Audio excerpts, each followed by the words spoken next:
Hello, crafty friends. This is Anya General with Ink, Paper, Scissors. I'm excited to spend some creative time with you today. Today's video is packed with inspiration. We're going to start by taking a look at some beautiful new products from the Washi tape shop that are unlike any of the PET tapes I have shared with you before. Then we'll move into Distress Oxide ink blending, where I'll be sharing 7 different color combinations that work beautifully together. And finally, I'll be using card sketches to turn those backgrounds into finished cards. If you've ever struggled with choosing color combinations or wondered what to do with all of those ink-blended backgrounds sitting in your stash, I hope today's video gives you lots of inspiration and ideas.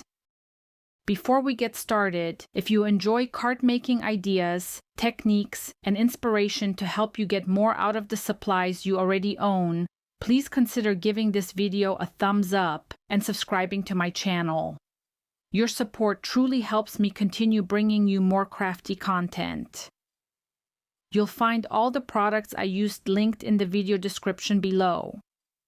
Since YouTube does have a character limit, I've also included everything in my visual supply list. That's where you'll find the complete supply list along with all the product links in one convenient place. Some of those links are affiliate links at no extra cost to you. If you decide to purchase any of the products I feature, I truly appreciate it when you use my links. Affiliate commissions help support this channel and the cost of my equipment and blog and allow me to continue creating free videos, tutorials, and inspiration for you. Before we start with the card making portion of today's video, I also wanted to share one item that the Washi tape shop sent me, and that is their Cocoa Briar Bullet Journal. I have to say, this journal is absolutely beautiful in person. It comes packaged in a lovely gift box, and the entire presentation feels very premium. The cover has a rich cocoa brown color that looks and feels like vintage leather, along with beautiful gilded details and a charming rabbit and floral design that makes it feel more like a treasured storybook than a journal. Once you open it up, you'll find 160 pages of premium, 120 grams per square meter paper. One thing I really appreciate is that this paper was designed with washi tape and PET tape users in mind. It holds up beautifully to layering, repositioning, and collage work without tearing or warping. The pages also have a subtle gray dot grid, which helps guide your layouts without being distracting. The journal also includes 2 ribbon bookmarks. I don't do a lot of journaling on this channel right now, but this journal has definitely inspired me. I already have several ideas for projects and creative spreads that I'd like to try, so don't be surprised if you see some journal-related content pop up on my channel in the future. I think this will be a lot of fun to explore together.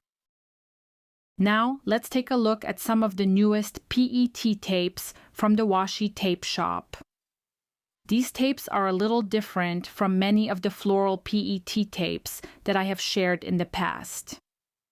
What I love about these is that they are designed almost like scene-building elements. They include landscapes, buildings, people, pets, and objects that can be mixed and matched to create endless combinations. Whether you're a card maker, scrapbooker, journaler, or mixed media artist, these tapes make it incredibly easy to build detailed scenes without having to stamp, color, or die cut anything. First up is the pre-cut Maple Café wide PET tape. This tape has such a cozy and inviting feel to it. I love all of the cafe-inspired elements, storefronts, and charming details throughout the designs. It reminds me of spending a quiet afternoon in a small-town coffee shop.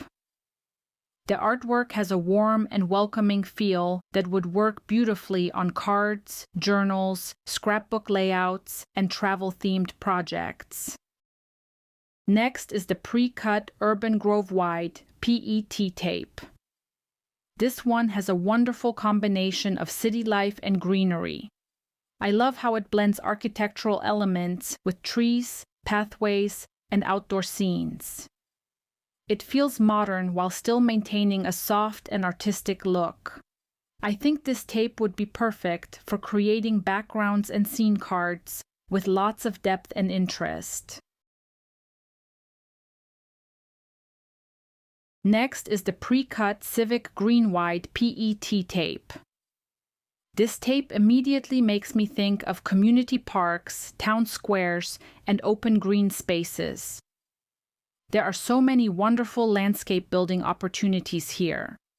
I can imagine combining these elements with people, pets, and other scene-building pieces to create unique storytelling projects. Then we have the pre-cut Journal Nook Wide PET tape. This one may be one of my favorites because it feels like it was designed specifically for crafters and journal lovers. There are so many charming details throughout the artwork. The scenes feel cozy, creative, and inviting. I think this tape would work beautifully in journals, planners, memory-keeping projects, and of course card making. Next is the pre-cut Summer Market Wide PET tape. This tape is packed with wonderful summer details and market-inspired scenes. The artwork feels cheerful, bright, and full of life. I love all of the little details that help create complete scenes without requiring a lot of additional products. Then we have the pre-cut Summer Bazaar Wide PET tape. This tape has a similar summer feel, but with even more variety. There are so many interesting elements throughout the designs that can be combined in different ways. One of the things I appreciate most about these scene-building tapes is that every time you use them, you can create something completely different. And finally, we have the Gilded pre-cut Sunlit Orchard Script tape set. This one is absolutely beautiful, and unfortunately my camera doesn't do it justice. The metallic details catch the light beautifully in person and add a wonderful touch of elegance to the designs. What I love most about this set are the watercolor-style illustrations that look like they came straight out of a classic storybook.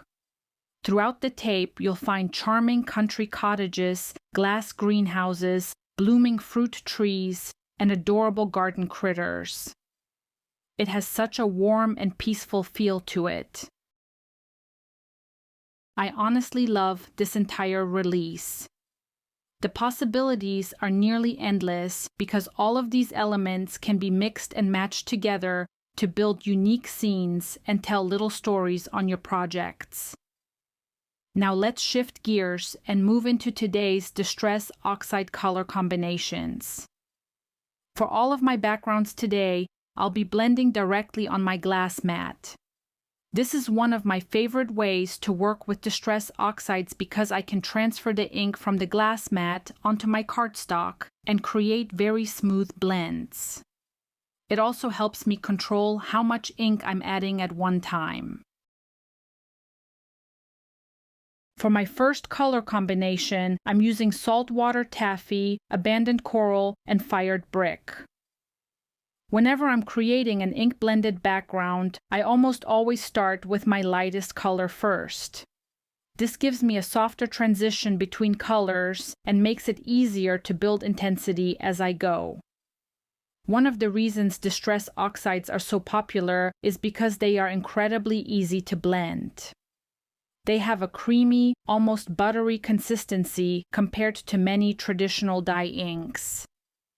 The oxide component also gives them a soft, velvety finish that makes color transitions look very smooth. Another thing I love about Distress Oxides is how forgiving they are. If your blend doesn't look perfect at first, you can usually keep blending and the colors will smooth themselves out. They're also fantastic for layering, because the colors remain vibrant while still blending beautifully together. As I work through this blend, you'll notice that I'm gradually building color rather than trying to get full intensity immediately. Taking your time and working in light layers almost always leads to smoother blends. The combination of saltwater taffy, abandoned coral, and fired brick creates a beautiful progression from soft peachy pinks to rich warm reds. It's one of those combinations that feels both vibrant and cohesive, making it perfect for florals, backgrounds, sunsets, and many other card-making themes. For my second color combination, I'm staying in the red color family, but this blend has a completely different feel from the first one. This time, I'm using worn lipstick, festive berries, and lumberjack plaid.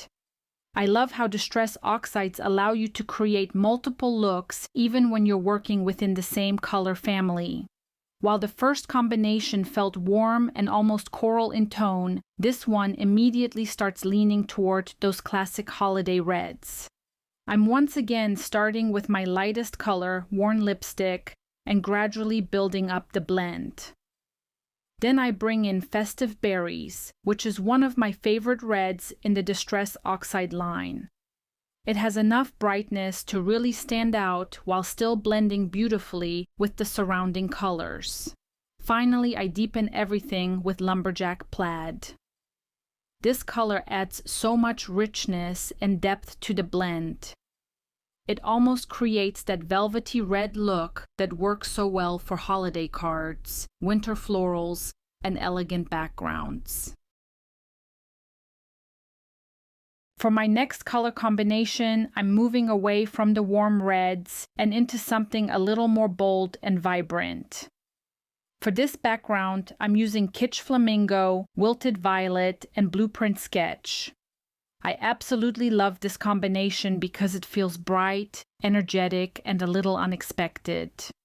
These colors sit beautifully next to one another and create some really interesting transitions as they blend together. As always, I'm starting with my lightest color first, which is Kitsch Flamingo. This is such a fun pink. It has a lot of personality and sits somewhere between a traditional pink and a vibrant magenta. It's one of those colors that instantly grabs your attention without being overwhelming. Next, I bring in Wilted Violet. This is one of my favorite Distress Oxide colors because it blends so beautifully with both warm and cool colors. When it overlaps with the Kitsch Flamingo, you start to get these gorgeous pink-purple transitions that almost look like they were painted onto the cardstock.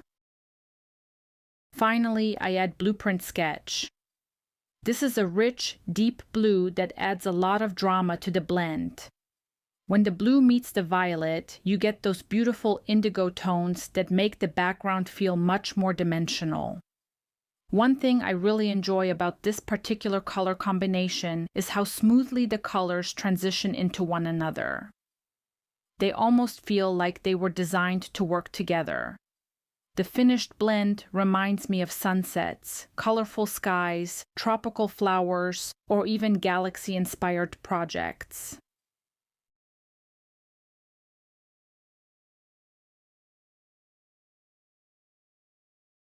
For my next color combination, I'm using Shaded Lilac, Spun Sugar, and Seedless Preserves.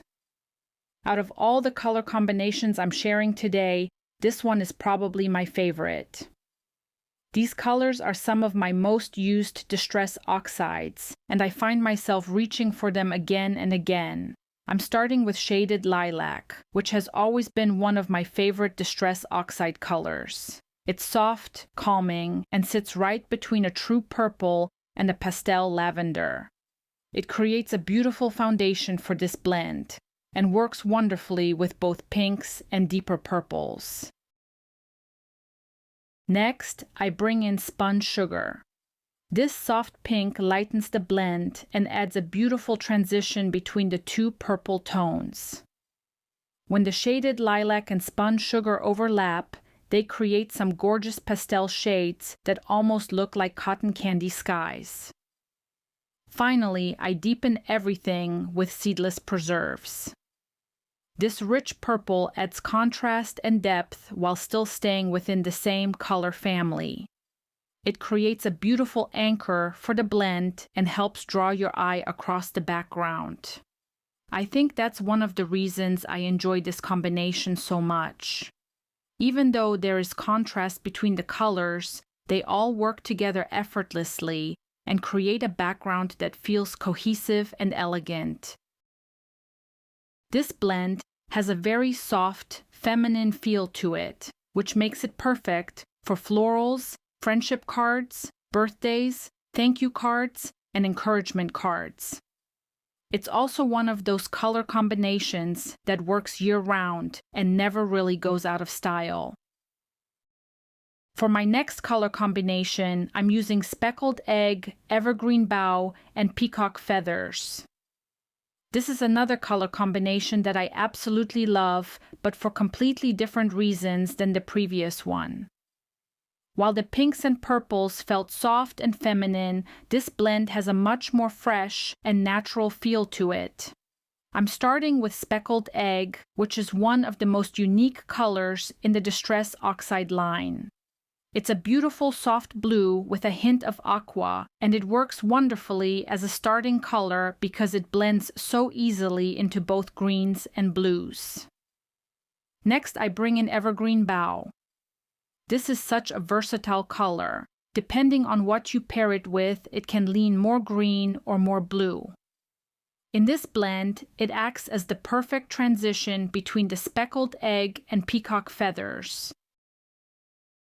Finally, I add Peacock Feathers, which is one of those colors that instantly brightens a project. It has such a vibrant blue-green tone and adds a lot of life and energy to the background. Together, these three colors create a blend that reminds me of the ocean, tropical waters, peacock feathers, and even winter landscapes. It's one of those combinations that can be interpreted differently depending on what elements you add to the finished card. One thing you may notice while I'm blending this background is that occasionally I will stop and clean off my glass mat. That's something I often do when I feel like a blend isn't behaving the way I want it to.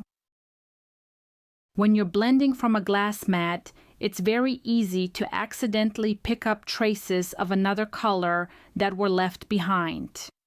If those colors get transferred into your cardstock, they can muddy the blend or create transitions that weren't intended. So whenever I feel like the colors are becoming a little contaminated or the blend isn't staying as clean as I'd like, I'll simply wipe off the glass mat and start fresh. It only takes a few seconds, and I find that it gives me much more control over the final result. Another thing I love about Distress Oxides is that they remain workable for quite a while. If you aren't happy with an area, you can usually continue blending and soften the transitions. That's one of the reasons I recommend them so often to people who are newer to ink blending. As this background comes together, you can really see how beautifully these colors flow into one another. The Speckled Egg keeps the blend light and airy, the Evergreen Bough creates a natural transition, and the Peacock Feathers adds that vibrant pop of color that makes everything come alive. I think this would be a wonderful color combination for florals, nature scenes, masculine cards, sympathy cards, or really any project where you want a fresh and calming color palette. For my next color combination, I'm using Salvaged Patina, Cracked Pistachio, and Lucky Clover. This blend is all about fresh greens and beautiful blue-green tones. It has a very clean, crisp feel to it and reminds me of spring leaves, gardens, and everything coming back to life after winter. I'm starting with Salvaged Patina, which is one of my favorite Distress Oxide colors. It sits somewhere between a soft aqua and a muted turquoise, making it incredibly versatile. It blends beautifully with both blues and greens, which makes it a perfect starting point for this combination. Next, I bring in cracked pistachio. This color creates a wonderful transition and adds a soft, fresh green to the blend. It keeps the background feeling light and airy while still adding enough contrast to make the colors interesting. Finally, I deepen everything with Lucky Clover. This rich green adds depth and gives the blend a beautiful anchor. A little bit of this color goes a long way, so I'm gradually building it up until I get the intensity I'm looking for. I think this combination would be perfect for floral cards, nature-inspired projects, St. Patrick's Day cards, masculine cards, or really any design that calls for fresh, vibrant greens. As with all of today's backgrounds, I'm continuing to build the colors slowly and allowing them to overlap naturally. That's one of the keys to getting those smooth distress oxide blends that we all love. For my final color combination today, I'm using mustard seed, carved pumpkin, and tumbled glass. This is such a cheerful and happy color palette. The combination of yellow, orange, and blue immediately makes me think of sunny skies, summer days, and bright tropical projects. I'm starting with mustard seed, then blending in carved pumpkin to create those beautiful warm transitions. Finally, I bring in tumbled glass, which provides a cool contrast to the warmer colors and helps balance the entire background. One thing I really enjoy about this combination is how energetic it feels. The warm yellow and orange naturally draw your eye in, while the soft blue gives the blend a place to rest. Together they create a background that feels bright, uplifting, and full of movement. And with that, we now have 7 finished Distress Oxide backgrounds and 7 different color combinations. Hopefully this gives you some inspiration the next time you're trying to decide which colors to pull out for your own projects. Now it's time for my favorite part, turning these backgrounds into finished cards.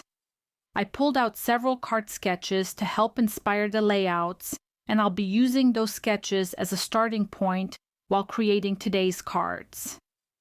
I have also pulled out some stencils if I decide I want added interest or texture on my ink-blended backgrounds. From this point forward, I'll let you sit back, relax, and enjoy the card-making process with some music. I'll do my best to display measurements and products on screen as I work. And if any questions come up while you're watching, feel free to leave them in the comments below, and I'll be happy to answer them. Let's get started on the cards.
And here are all the cards I created using those 7 Distress Oxide color combinations and card sketches. I hope this video gave you some inspiration not only for color combinations, but also for ways to turn your ink-blended backgrounds into finished cards. Sometimes the hardest part is deciding which colors to use, and hopefully these combinations give you a good starting point the next time you sit down to create. Now I'd love to hear from you. Which color combination was your favorite? And would you like to see more videos where I share Distress Oxide color combinations and card ideas? Let me know in the comments below. If you enjoyed today's video, please give it a thumbs up and consider sharing it with a crafty friend who might enjoy it too. As always, you'll find all of the supplies I used linked below in both the video description and my visual supply list. Many of those links are affiliate links, and I truly appreciate your support when you choose to shop through them. I've also linked a few more videos here that I think you may enjoy if you're looking for additional card making techniques, inspiration, and ways to stretch your supplies. And before you go, make sure to check out the Washi tape shop. I absolutely love their products, and these new scene building PET tapes are unlike anything I've worked with before. The possibilities are truly endless. Thank you so much for spending your time with me today. Until next time, happy crafting!